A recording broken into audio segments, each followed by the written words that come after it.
Halo Sobat Arkas, kembali lagi bersama saya Maulana di channel Cari Cara OPS. Sudah hampir 1 bulan saya tidak membuat satu video atau pembahasan karena kesibukan dan lain hal. Dan pada kesempatan kali ini saya akan membahas tentang pajak belanja jasa BUSP. Kita harus memahami aspek perpajakan belanja jasa dalam pelaporan dana BSP pada Arkas. Pertama, dasarnya dulu saya ambil dari Peraturan Menteri Keuangan Nomor 59 PMK titik 03 garing 2022. Ini adalah perubahan atas PMK nomor 231 tahun 2019 tentang tata cara pendaftaran dan penghapusan nomor pokok wajib pajak, pengukuhan, pencabutan pengukuhan, pengusaha kena pajak, serta pemotongan dan atau pemungutan, penyetoran dan pelaporan pajak bagi instansi pemerintah. Di sini saya sudah sediakan link referensi pajak BUSP. Kita bisa langsung buka, atau teman-teman bisa klik atau tulis tautannya. Ini dia ya, beberapa PMK dan ada leaflet pajak juga. Ini yang akan jadi materi pokok dalam pembahasan konten kali ini. Ya, kemudian ada juga pengecualian PPN dan rekening Arkas dan potensi pajaknya. Kita bahas satu persatu ya. Oke, lanjut. Di sini saya akan sampaikan bagaimana konsep potensi pajak pada Arkas. Ini jarang sekali dibahas dan teman-teman juga jarang juga yang mengetahuinya. Yang pertama, pada Arkas mendeteksi potensi pajak berdasarkan kode rekening yang dipilih dan metode belanjanya, baik Sipla atau melalui non-Sipla. Nah, cara belanja tersebut juga akan mempengaruhi potensi pajak yang akan terbaca pada saat penginputan BKU. Lalu yang kedua, jika ada ketidaksesuaian pada saat dikenakan pajak dalam proses input BKU Arkas, maka ada ketidaksesuaian dalam pemilihan kode rekening. Saya kasih contoh satu, misalnya teman-teman melakukan pembayaran upah tukang dan dibayar ke perorangan. Maka potensi pajak yang harusnya terbaca adalah dikenakan PPh 21. Namun pada saat penginputan BKU ternyata yang terbaca PPh 23. Nah, ini kan ada kesalahan pada saat pemilihan kode rekening, gitu ya.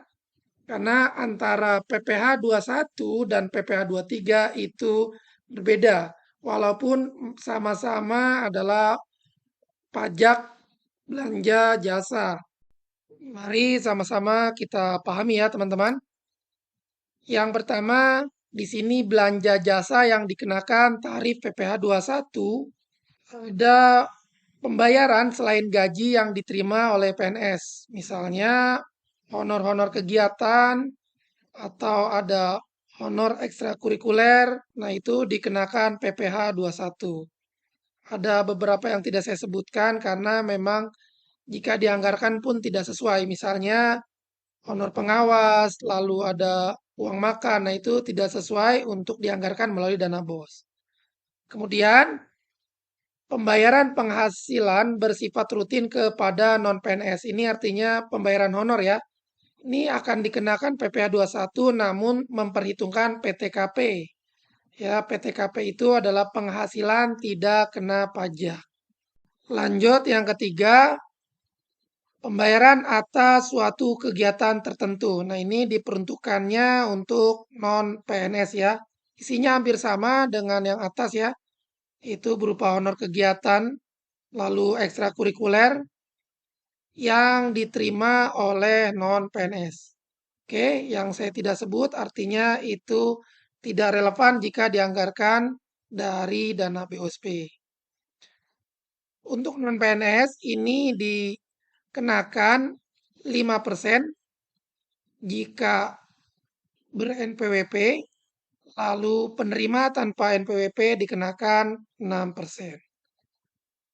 Di bawahnya adalah tarif untuk PNS, golongan 1 sampai 2 tarif 0%, golongan 3 tarif 5%, golongan 4 tarif 15% untuk PPh 21-nya. Kemudian yang bawah non PNS rutin, ini nyambung yang kedua, dan di sampingnya adalah nilai PTKP. Kemudian yang ketiga, ini tadi sudah saya sebutkan, non PNS kegiatan dikenakan 5% dengan ber-NPWP dan 6% tanpa NPWP. Perlu diingat ya, ini penting sekali teman-teman. Jadi tarif PPh 21 adalah pengadaan belanja jasa atau pembayaran belanja jasa dilakukan melalui pembayaran langsung dengan penerima perorangan, artinya tanpa badan. Saya kasih contoh satu lagi, laptop di sekolah rusak, diservislah ke perorangan. Maka atas jasa tersebut dikenakan PPh 21, yaitu masuknya jasa tenaga ahli dan dilakukan oleh perorangan, sekolah wajib memungut PPh 21. Oke, dan disetorkan menggunakan NPWP instansi. Jadi jelas ya teman-teman, perbedaan PPh 21 dan PPh 23. Lanjut. Sekarang kita masuk ke belanja jasa yang dikenakan tarif PPh 23 dan PPN. Apa saja? Yang pertama adalah pengeluaran jasa baik servis, perbaikan, pemeliharaan, sewa alat, dan semua dalam bentuk jasa. Ini dikenakan PPh 23 tanpa batas minimum. Lalu jika di atas 2 juta atas jasa yang dilakukan, maka dikenakan PPN ya. 2 juta ini tidak dipecah nota. Kemudian yang kedua, belanja makan minum jasa catering. Ini juga sama dikenakan PPh 23 tanpa batas minimum. Tarifnya berapa? Untuk PPh 23 2%. Ini 2% jika ber-NPWP, lalu tanpa NPWP kena 4%. Oke, ada catatan di bawahnya tanpa nilai minimum, lalu termasuk penyedia makan minum jasa catering. Dan belanja jasa juga dapat dikenakan PPN ya jika di atas 2 juta itu tadi. Ada pengecualiannya jika di bawah 2 juta maka atas belanja jasa yang dilakukan dikenakan PPh 23 saja. Di samping ini perlu diingat kembali, saya tekankan, yang pertama pengadaan jasa ini dilakukan melalui penyedia badan. Jika non-siplah, maka dikenakan PPh 23. Contohnya masih sama, teman-teman servis laptop atau udah ganti deh servis AC dilakukan melalui penyedia badan, maka dikenakannya adalah PPh 23, bukan lagi PPh 21. Karena bukan perorangan ya, melalui badan. Yang kedua, poin keduanya, pengadaan jasa dilakukan melalui siplah, maka dikenakan PPN sesuai ketentuan yang berlaku.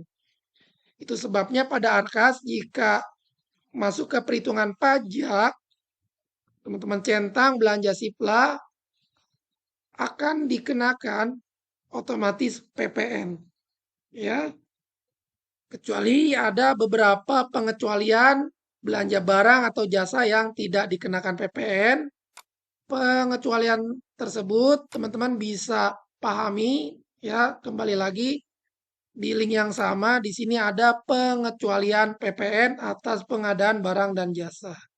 Saya tidak bacakan keseluruhan, namun di sini ada kurang lebih 26 item ya. 26 item yang dikecualikan untuk dikenakan PPN. Namun di poin 24 ini mekanisme pembayaran langsung itu bukan dana bos ya, karena dana bos itu adalah mekanismenya uang persediaan atau UP. Terakhir di sini juga teman-teman masih di folder yang sama, teman-teman juga dapat lihat referensi kode rekening Arkas dan potensi pajaknya. Silakan dibuka dan teman-teman pahami. Saya contohkan di sini, saya coba filter untuk PPh 21. Nah, inilah kode rekening pada Arkas yang akan terbaca potensi PPh 21 karena memang dilakukan melalui perorangan. Contoh, belanja jasa tenaga penanganan prasarana dan sarana umum atau upah tukang. Ini kadang teman juga gunakan untuk upah tukang atau jasa servis ya. Jika dilakukan melalui perorangan, maka dikenakan PPh 21. Lalu jika salah pilih kode rekening ya teman-teman, sebenarnya dilakukan melalui badan gitu ya dan non siplah, maka seharusnya potensi yang kena adalah PPh 23. Artinya bukan kode rekening ini yang dipilih. Saya langsung buka saja untuk PPh 23-nya. Karena untuk belanja pemeliharaan pada saat kita memilih belanja pemeliharaan, maka itu akan terbaca potensinya adalah PPh 23. Ini sudah saya filter ya. PPh 23 ini dilakukan melalui penyedia badan. Tuh, contohnya ada beberapa belanja pemeliharaan alat kantor dan rumah tangga lainnya. Misalnya ya, contoh ini untuk alat pendingin ini bisa diperuntukkan jika servis AC dan dilakukan mulai non siplah, maka potensi yang kena adalah PPh 23. Itu ya. Dan kena PPN juga jika jasa yang dilakukan di atas 2 juta. Itu ya teman-teman. Seringkali kita seringkali kesalahan terjadi karena memang kita tidak tepat dalam pemilihan kode rekeningnya. Itu ya. Silakan teman-teman bisa unduh file ini keseluruhan dan dipelajari lagi. Bagi teman-teman yang ingin mendapatkan referensi lainnya seputar Arkas dan pelaporan dana BSP, silakan klik tautan berikut ada di bit.ly inventory link cari cara OPS. Di situ saya bagikan beberapa praktik baik tentang Arkas dan pelaporan dana BSP.